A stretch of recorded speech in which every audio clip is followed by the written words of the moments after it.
Good morning one and all. Welcome to the DSS online classes. DSS की online classes में आप सभी का बहुत बहुत स्वागत है। सो स्टूडेंट्स, आज की इस वीडियो की शुरुआत हम नाउन एंड इट्स टाइप्स के से करेंगे। मैंने आपको कल क्लास में नाउन का मीनिंग और उसके दो टाइप्स कराए थे, ठीक है। फिर भी आज आपको एक बार रिपीट करा देते हैं कि नाउन क्या होता है। आपने कल अपनी क्लास में पढ़ा था नाउन क्या होता है, तो बताइए मुझे क्या होता है नाउन। कोई भी बता सकता है? चलिए शुरू करते हैं। Noun is a naming word. Noun क्या होता है? नेमिंग वर्ड्स होता है जो किसी भी person, place, animal, things, idea, event और यहाँ तक कि इवन का मतलब यहाँ तक कि इमोशन के नाम को भी हम क्या कहते हैं? नाउन कहते हैं। किसकी लैंग्वेज में? इंग्लिश की लैंग्वेज में। हम अपने आसपास की देखी जाने वाली बहुत सारी चीज़ों को किसी पर्टिकुलर शब्द से डिनोट करते हैं, उन्हें क्या कहते हैं इंग्लिश की लैंग्वेज में? नाउन की। आप इसे, वो वर्ड क्या है? नाउन, ठीक है। अब देखो एग्जाम्पल, पर्सन। पर्सन का नाम मैक्स, जूली, राहुल। ये जो वर्ड है ना, ये क्या है? नाउन है, ठीक है। अब हम करेंगे एनिमल्स। एनिमल्स का dog, place, London, Australia, things, bat, ball, idea, devotion, superstition, happiness, excitement, etcetera, ठीक है। यहाँ तक हमने पढ़ लिया था। यहाँ इसके बाद भी हमने क्या किया था? टाइप्स भी कर लिए थे। इसके दो टाइप्स करे थे। मैंने आपको बताया था कि वैसे तो मेनली वो दो ही तरह के होते हैं। क्या होते हैं? सिर्फ दो ही तरह के नाउन होते हैं, that is proper noun, second is common noun. ऐसा क्यों होता है? देखिए हम क्यों करते हैं ऐसा, क्यों होता है। देखो, प्रॉपर नाउन, सबसे पहले प्रॉपर नाउन की डेफिनेशन पढ़ेंगे। A proper noun is the specific name given to a person, place और थिंग्स। प्रॉपर नाउन वो संज्ञा शब्द होता है, वो नाउन होता है जो किसी भी सिर्फ स्पेसिफिक किसी एक पर्सन को ही उस नाम से बुला सकते हैं, ठीक है। उस पर्सन को, उस प्लेस को। जैसे कि आपके स्कूल का नाम देवकुल शिक्षा सदन है, क्या किसी और बिल्डिंग का, किसी और स्कूल को हम देवकुल शिक्षा सदन कह सकते हैं? नहीं, क्योंकि सिर्फ उस स्पेसिफिक बिल्डिंग का ही नाम क्या है? देवकुल शिक्षा सदन। आपके सिटी का नाम गन्नौर है, सिटी तो और भी है, सिटी की सोनीपत भी है, पानीपत भी है, और भी बहुत सारी सिटी हैं, दूसरी कंट्रीज में भी हैं। आपकी कंट्री का नेम क्या है? इंडिया। क्या किसी और कंट्री का नेम भी ऐसा है? नहीं। सिर्फ जो स्पेसिफिक शब्द जो उनके लिए ही यूज़ हो सकते हैं, उन्हें क्या कहेंगे? Proper noun. अब देखो उसके बाद क्या है? नोट, ये भी था कि प्रॉपर नाउन है हमेशा कैपिटल लेटर से शुरू होते हैं। अब देखो उसके बाद क्या है? Common noun. कॉमन नाउन वो होते हैं जो सबके लिए, ऑलमोस्ट सभी के लिए यूज़ हो जाएंगे। जैसे कि देवकुल शिक्षा सदन क्या है? एक स्कूल है। और ये जो स्कूल, जो वर्ड है स्कूल, सभी जो आपके गन्नौर में जितने भी स्कूल है सबके लिए यूज़ होता है। ये सिर्फ आपके स्कूल के लिए थोड़ी ना, वो तो सबके लिए यूज़ होता है। और जैसे आपके शहर के लिए क्या यूज़ होता है? City word. ये जो सिटी वर्ड है, ये गन्नौर के लिए यूज़ किया आपने कि आप कौन से सिटी में रहते हो। ये सिटी वर्ड है, ये तो हर सिटी के लिए यूज़ हो सकता है ना। कंट्री शब्द है, ये हर किसी के लिए यूज़ हो सकता है। इसलिए इसने कहा है कि which is common for many things. बहुत सारी चीज़ों के लिए क्या हो? कॉमन हो। पर्सन के लिए और प्लेसेस के लिए कोई ऐसा वर्ड्स, कोई ऐसा नेम, जैसे कि country, city, car, man, bridge, town, water, ठीक है। ये सब के लिए क्या है? कॉमन है। उनके लिए भी इन वर्ड का मतलब यही है, और आपके लिए भी उन वर्ड्स का मतलब यही है, ठीक है। बाकी जो कॉमन होते हैं सबके लिए। अब देखो, मैंने आपको इनका डिफरेंस, अंतर भी कराया था कि इनमें क्या अंतर है, ठीक है। क्या अंतर है इनमें? मैंने बताया था कि कॉमन नाउन और प्रॉपर नाउन को एग्जांपल देकर। डॉग, डॉग क्या है? कॉमन, सभी डॉग्स के लिए। अगर किसी का नेम है तो वो से क्या होगा? वो सिर्फ उसी का नेम हुआ। पर्सन, पर्सन वर्ड हर किसी के लिए यूज़ हो सकता है, पर सुमित और सोनिया सिर्फ उन्हीं के लिए यूज़ हो सकता है जिनको ये नाम दिया गया हो। बिल्डिंग, ताजमहल, देवकुल शिक्षा सदन, सिटी, सोनीपत, गोवा, ठीक है। बेटा यहाँ तक मैंने कल आपको क्लास में समझाया था, फिर भी मैंने आज आपको दोबारा समझा दिया। इसके आगे का पढ़ेंगे हम। देखो इसके आगे क्या है। मैंने आपको बताया था कि क्या होता है, बेसिकली दो ही तरह के टाइप्स होते हैं नाउन में, प्रॉपर नाउन और कॉमन नाउन। पर आपको इतने बड़े लेवल पे नहीं जाना है, सिर्फ आपको सारे टाइप्स के मीनिंग पता होने चाहिए।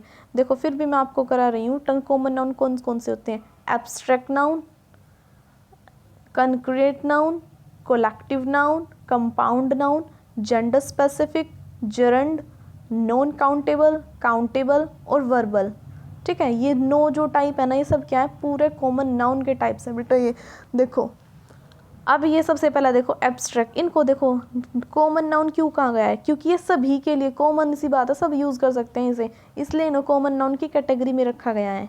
देखो एब्स्ट्रैक्ट नाउन कौन सा होता है? एब्स्ट्रैक्ट नाउन वो नाउन होता है जिसे हम क्या नहीं ना तो देख सकते हैं, एक ऐसा शब्द जिसे सिर्फ हम महसूस करते ना देख सकते ना टच कर सकते हैं। देखो लिखा हुआ बेटा, जैसे कि फियर, एंगर, कंफर्ट, ये जो शब्द हैं ये हम यूज़ कर रहे हैं किसी फीलिंग्स को डिनोट करने के लिए, ठीक है। हम इन्हें देख नहीं सकते, हम इसे सिर्फ महसूस कर सकते हैं।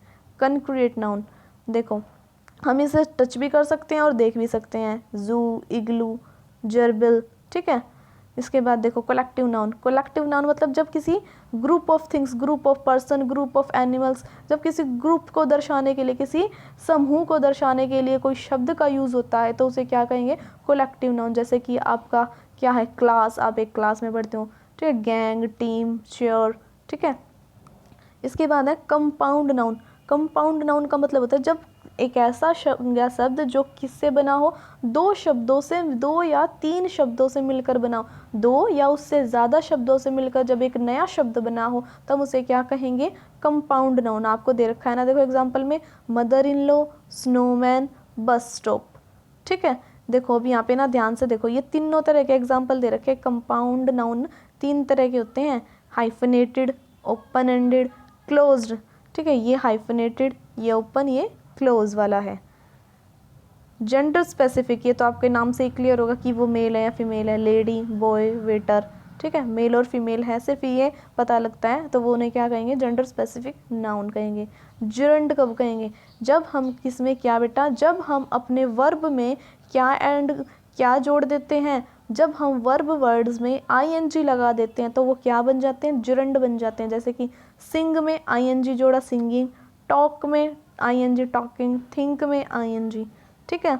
नॉन काउंटेबल, ये तो नाम से ही क्लियर है कि इनको क्या नहीं कर सकते? काउंट नहीं कर सकते, और इनकी क्या होती है? कोई प्लूरल फॉर्म भी नहीं होती है। ऐसे मिल्क, वाटर, पेशेंस, इनको हम काउंट नहीं कर सकते। फिर उसके बाद है काउंटेबल, जिन्हें हम गिन सकते हैं, काउंट कर सकते हैं, कॉइन, नोट, रोबोट, और इनकी प्लूरल फॉर्म भी होती हैं। बेटा प्लूरल फॉर्म उन्हीं की हो सकते हैं जिन्हें हम काउंट कर सकते हैं, जिन्हें हम काउंट ही नहीं कर सकते उनके क्या प्लूरल फॉर्म यूज़ करेंगे? सिर्फ उनका प्रिंसिपल वर्ड्स देखेंगे कि वो किस सेंस में यूज़ हो रहे हैं, तभी उनको हम प्लूरल और सिंगुलर मानेंगे। फिर उसके बाद है बेटा वर्बल। वर्बल देखो क्या होता है, जब क्या होता है, जब ना वो वर्ब, कोई भी ऐसा वर्ब वर्ड वर्ब की सेंस नहीं देता तो हम उन्हें क्या कहेंगे? डल वर्बल वर्ड। जैसे कि डेवलपमेंट, ड्राइंग, अटैक, इनमें कोई भी क्या है? वर्ब की जैसा कोई काम नहीं करते ये वर्ड, तब क्या कहेंगे इन्हें? वर्बल नाउन, ठीक है। यहाँ पर बेटा आपको ये लिखना नहीं है, ये सिर्फ समझाने के लिए था। अब लिखना कहाँ से है? ये लिखना है इससे आगे, ठीक है। ये दोबारा से यही है, फिर भी समझ लेते हैं ये है क्या, ठीक है। ये सिर्फ आपको समझाने के लिए किया गया था कि ये सब है क्या, और ये पिक्चर भी आपको बाद में बनानी है, मैं बाद में आपको दूंगी इसे बनाने के लिए। देखो क्या है, सबसे पहले एब्स्ट्रैक्ट नाउन। एब्स्ट्रैक्ट नाउन मैंने बताया था एक ऐसा वर्ड होता है, शब्द होता है जिसे हम क्या कर सकते हैं? सीन, देख नहीं सकते, और ना ही वहाँ पर होता ही नहीं है, और ना उसकी फिजिकल एग्जिस्टेंस होती है, मतलब कोई भी उसकी फिजिकल कोई भी वो दिखाई नहीं दे सकता है।